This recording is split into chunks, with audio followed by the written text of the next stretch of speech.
Hi everybody, I want to talk a little bit about the final and just a final review for the class. I hope everybody's doing well. You'll notice that this week there is that personal integration assessment in the place of an assessment on the reading. If you could please make sure that you're answering those 3 questions, it'll help both with the construction of this course, how the process goes for online teaching, and also just to get you to reflect a little bit about philosophy and the need to be a better critical thinker and dealing with some of these topics. It seems as though a lot of the stuff that we've covered is pretty far-fetched or just philosophically out there. However, there are a lot of implications that are real world and that will really affect us moving forward as an individual. So please make sure that you're just reflecting on the course and the themes and understanding really how that stuff that we've covered applies to your life and your future. And so just reviewing the topics that we covered for the second half of the semester. Remember, the final is just based on the second half, the stuff that we talked about after the midterm. And we focused primarily on the philosophy of mind first. And here are some of the objectives from the 2 weeks that we talked about the philosophy of mind, understanding Descartes' theory for substance dualism, and perhaps how he may be making a category mistake. We talked about physicalism and the idea that the mind is a physical thing. Looked at identity theory, which is a physicalist theory, and functionalism, which is a physicalist theory. We talked about different ways in which we can understand the identity of the brain and the mind, differentiating between something like type identity theory and token identity theory. Remember, type is very generalized, while token is very specific. So there will be questions undoubtedly coming from the philosophy of mind objectives. So please make sure you are reviewing the philosophy of mind section.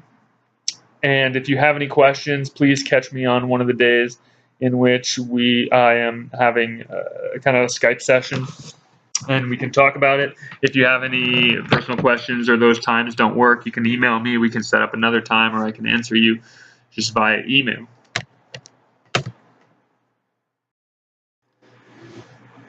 The next topic that we focused on was personal identity and identity.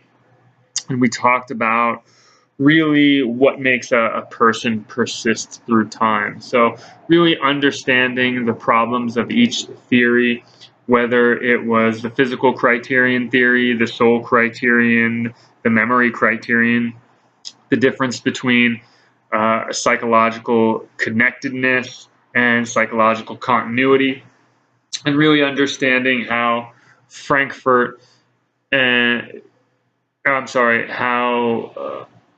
Parfit uses this R relation, this connectedness, to really ground who we are throughout time. And so some objectives we looked at was basically the relationship between just personal identity and ethics. Again, a very pragmatic question going forward, how we deal with determining whether or not someone should be keeping promises or held responsible for their actions if they're a different person, or if they are rehabilitated, perhaps after being incarcerated. We looked at comparing and contrasting certain continuity cases, the brute physical versus the memory, the soul, those different theories as well. And we also looked at whether or not personal identity even matters. Parfit, remember, explaining that it's not personal identity that we ought to care about, but rather survival and the implications of us surviving on our personal identity. Lastly, we focus on the argument for free will and whether or not we have the ability to make choices for ourselves. We looked at 3 theories in the first half of the free will section, we looked at hard determinism and libertarian free will. Hard determinism being that antecedent causes are what lead to every effect. And so there's always this antecedent cause and essentially no free will. Because if everything was caused by something else, then there's no place for making choices. The choice is made based on previous choices and previous physical criteria and so forth. Now contrast that with libertarian free will and the ability to make choices, that we have something like multiple or possible alternatives in which we can look at two options and essentially choose one or the other based on our desires. And we also looked in the second half of this section at compatibilism, theory that combines the two, and focused on certain Frankfurt cases and how we can still be held responsible despite not having possible alternatives. And so with free will, moral responsibility became a big question, in that if I can't control my actions, if I have no say in choosing one possibility or another, should I be held responsible for those actions? And so the final will be set up exactly the same as the midterm. It'll be due on a Sunday night of next week at 11:59 p.m. and it'll consist of 2 essay questions. Now remember, there's going to be 3 questions that are asked, and you'll pick the 2 that you were most comfortable at answering. And then you'll write essentially a 300 to 400 word answer for each of those questions that you choose. And it's not important that you do referencing. You shouldn't need to bring in outside work. This is mainly just making sure that there was comprehension in the reading and throughout the lectures, and gaining an understanding of the material that we've spoken about in class. Now remember, there is a time limit, so it's important that you answer the questions in 120 minutes. After 120 minutes, the test will automatically be submitted, and your grade will be based on what you've turned in. So again, the same setup as the midterm, and the rubric is also the same as the midterm. The most important aspect is to answer the question. Make sure you are answering the question directly, and then providing support for your answer, or basically you're providing support for the answer that you gave to the question.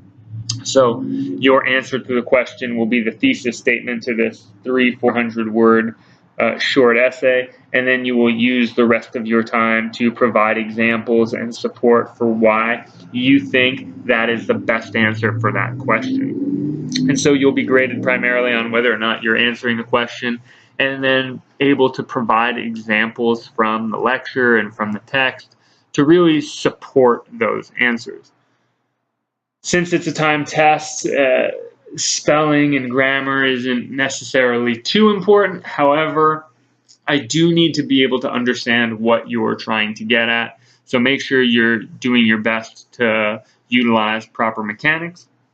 And if you have any questions about the test, please let me know. You can shoot me an email, or next week I'll hold some Skype sessions as well. And that way we can discuss maybe some of these objectives and any aspects of the course that you'd like to talk about. Otherwise, good luck. I've enjoyed this semester. I hope you've gotten a little something out of it. I hope you've enjoyed some of the readings and it hasn't been too much of a pain for you. And I hope to see that some of you pursue philosophy a little bit more, maybe take another class here in the future. Anyway, thank you all very much for the month, for the semester, and I wish you all the best. Take care.